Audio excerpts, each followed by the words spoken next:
Sukhoi 57 kugeza kakanya mu ndege z'intambara ziriho biritwa ko ari igisekuru cya gatanu muzikoreshwa n'Uburusiya, ubwo nta nindi yirenze baho nayishyirwa mu z'umuvuduko hambaye urenze n'uwijwi, ariko umuvuduko wijwi uvugwa iyo hagerera mu Kongo ko indege zinyaruka cyane n'uwuhe. Ijwi ryihuta kuri metero 343 ku isegonda rimwe cyangwa kilometero kimwe cyose mu gihe cy'amasegonda 2 n'amadakika 91, ubwo ni hafi ya 3. Uwo ni umuvuduko ubuhambaye birumvikana iciye hejuru yawe. Ni ikirere cyaba kirangaye hejuru ku murambararo munini, amaso ntabwo yayikurikira ngo yibone neza. Kugeza ubu rero bikaba byemezwa ko izi ndege na z'Abarusiya batangiye kuzifashisha mu ntambara muri Ukraine, ariko nanone ngo barazikoresha mu kwigengesera bikomeye bababwa kubera igiciro cyazo kiri hejuru cyane, ariko no mu buryo bw'ibanga ry'ikoranabuhanga zikoranye ngo ntabwo zigurutswa ngo zirenge kure cyane y'imipaka y'Uburusiya. Ikindi kihariye kinatuma Abarusiya basango n'abatinyisha izi ndege za Su-57 cyangwa Sukhoi 57 nyine n'ikoranabuhanga ryihariye ngo bazishyizemo, bakaba bakeka ko imwe gusa iramutse hanuwe byahita bituma amabanga ikoranya Abanyamerika nabo bahita bayavumbura, kandi ibyo ngibyo ni nabyo badashaka ko nyene bimenyekana kuko ari ibanga bamaze igihe barabahishe. Ni indege yakozwe n'ubundi n'ikigo cy'Abarusiya gikora indege zirimo n'izi ntambara zimenyerewe cyane kuva mu bihe by'Abasovieti, Sukhoi Experimental Design Bureau. Ni indege y'ikoranabuhanga ritabarizwa mu bihugu byinshi mw'isi, kandi byazo byatangiye kuvugwa no kugarukwaho kuva mu mwaka w'ibihumbi 2000, nyamara imwe gusa yo muri ubwo bwoko yuzuye neza mu kwezi kwa mbere kw'ibihumbi 2010. Igurukirizwa bwa mbere mu bice bya Komsomolsk mu kwa 12 kw'ibihumbi 2017, naho mu kwa mbere kw'ibihumbi 2018 nibwo zatangiye kugurutswa zararangije no kongerwamo intwaro ziteguye gukoreshwa mu ntambara. Uburyo izo ndege nshya zakozwemo bujyana no kuba arizo zigomba guhega izindi ndege zose z'intambara, ku buryo nta nimwe yasigara mu kirere zirwaniramo, gusenya izindi ntwaro zose zirasirwa ku butaka, kimwe no gusenya ibikorwa byose by'ubugenzuzi bw'ikirere ku ruhande rw'umwanzi. Bisa naho ubwazo zihagije ku rugamba zakoherezwamo, kuko zarasa kandi zigasenya ibindi byose mu kirere ndetse no ku butaka, ahubwo zikarenzaho ubwazo n'ikoranabuhanga ryo kwirindira umutekano zigenzura igice kinini cyane cy'ubutaka hasi n'ikirere zibarizwamo.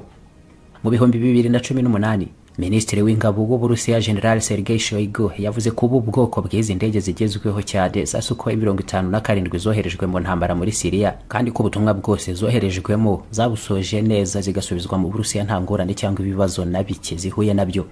Naho mu minsi mike ishize Shoigu yemeje ko izi ndege mu kwezi kwa kabiri k'umwaka ushize bw'intambara yatangizwaga muri Ukraine nazo ngo zatangiye gukoreshwa mu magerageza ya nyuma, zikanarasa ahubwo misile nyinshi mu bice bitandukanye. Naho Perezida w'Uburusiya Vladimir Putin yatangaje ko hari n'ibihugu bitandukanye by'abafatanyabikorwa n'inshuti nabo bari gukomeza kugirana amasezerano nabo yo kubagurisha indege z'intambara zo muri ubwo bwoko zigera muri 76 za Su-57. Ikiriho ubu ngubu kitaweho cyane ngo ni imirimo yo kuzubaka ku buryo zose zibonekera igihe, isoko ryo ngo rirahari rigari. Ni mu gihe kugeza ubu ngubu umubare w'izo ndege Uburusiya nabwo bumaze gukora koko ubwazo zitaramenyekana, ariko inzego z'iperereza z'Abongereza kimwe n'Abanyamerika, ariko by'umwihariko Abongereza muri ibi bihe batata cyane ibice ibihugu bya Ukraine n'Uburusiya bibarizwamo, nabo bakomeje gukurikiranira hafi iby'izi ndege nshya z'Uburusiya, bakemeza ko kugeza ubu ngubu izo babashije kurabukwa hose aho bashakishirije ari 5 gusa Sukhoi 57 ngo bazibonye ku kibuga cy'indege cya gisirikare cy'ingabo zirwanira mu kirere z'Abarusiya ahitwa Akutyansk. Igisirikare cy'Ubwongereza cyemeza ko izi ndege n'ubu zaba ziri gukoreshwa koko mu ntambara muri Ukraine, ariko mu buryo ngo bubanza kugenzurirwa hafi mwibanga, kuko Abarusiya badashaka na gato ko hagira uruhande bahanganye bubasha kuziciryera ngo zakoranywe nyine iryo koranabuhanga rihanditse, badashaka ko bagira icyo bamenyaho. Akaba ari nayo mpamvu Abongereza n'Abanyamerika nabo bakomeje ubutumwa bwo gushakisha izo ndege no gukomeza gukurikiranira hafi ngo nibura bazaca kirimwe cyangwa se bayihanure, noneho bateranye ibisigazwa byayo bayigeho neza nabo bazikore cyangwa barenge no kuri iryo koranabuhanga zikoranye. Ibyo bituma rero buri gihe uruhande rw'iperereza ry'Abongereza rwemeza ko Sukhoi 57 zishobora kuba zigurutswa koko, ariko ntizirenge ikirere cy'Uburusiya zikarasa koko za misile muri Ukraine, ariko zitambutse umupaka kuko zinarasa mu ntera ndende cyane. Tariki 21 mu kwa 8 k'umwaka ushize nibwo Minisitiri w'Ingabo mu Burusiya General Sergei Shoigu yatangaje ko izi ndege Sukhoi 57 nazo ziri kurwanishwa muri Ukraine, ariko ku rundi ruhande abandi nabo bakoze kusanya amakuru ku bitero byose byakomeje kugabwa n'indege mu kirere cya Ukraine. Izi Sukhoi 57 ntabwo bigeze bazibona mu kirere cya Ukraine na rimwe, nubwo byemezwa ko kuva mu kwa gatandatu koko hari ibisasu zagiye zirasa mu bice bitandukanye by'iki gihugu cya Ukraine. kugeza ubu ngubu ikirere cya Ukraine ndetse ahubwo n'igice kimwe cy'Uburusiya bubarizwa mu Burayi aho hose hashyizwe radar za OTAN ku buryo buri santimetero karimwe y'ikirere igenzurwa, icyanyuzwa muri icyo kirere cyose zigaragaza icyari cyo n'amakuru yose ajyanye nacyo. Ku rundi ruhande rero nubwo izi Sukhoi 57 zakora mu buhanga butuma radar zitazibona, ariko nanone ngo biragoranye cyane ko zagurutswa ngo zimara iminota irenga 5 mu kirere uko nguko OTAN itarazigiraho amakuru yihariye mu mikorere yazo. Ibyo bikaba rero mu bituma bikomeza kwemezwa ko ari indege zishobora kuba zirwanishwa koko n'Abarusiya, ariko zikarasa ibisasu muri Ukraine zitarenze ikirere cy'Uburusiya kitabarizwa ku Burayi, kuko 77% by'ubutaka bwose bw'Uburusiya bubarizwa muri Aziya. Igice gisigaye ubwo cyo buso bungana na 23% cyo kikabarizwa mu Burayi.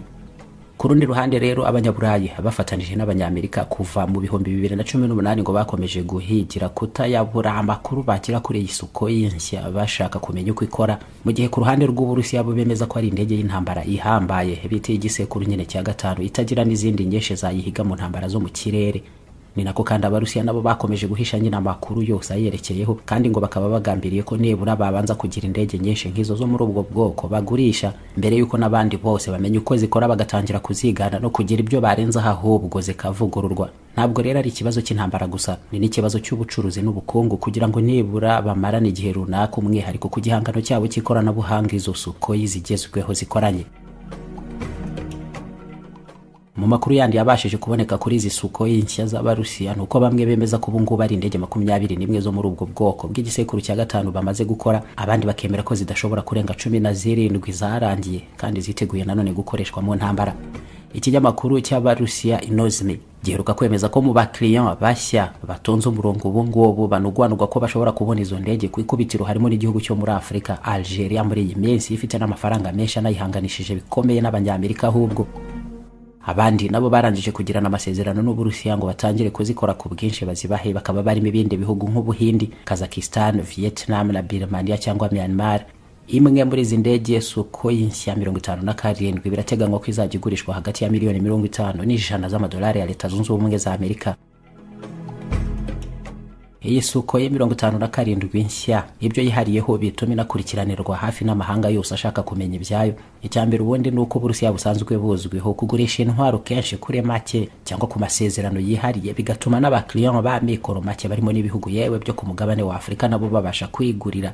Icya kabiri kikaba ubwo ko ari nayo ndege ya mbere Abarusiya bakoze nabo mu buryo bw'uko inyaruka ikirere kuri uwo muvuduko za radar zitabasha kuyibona, ibyo bita ko ari indege ziba ziri furtif.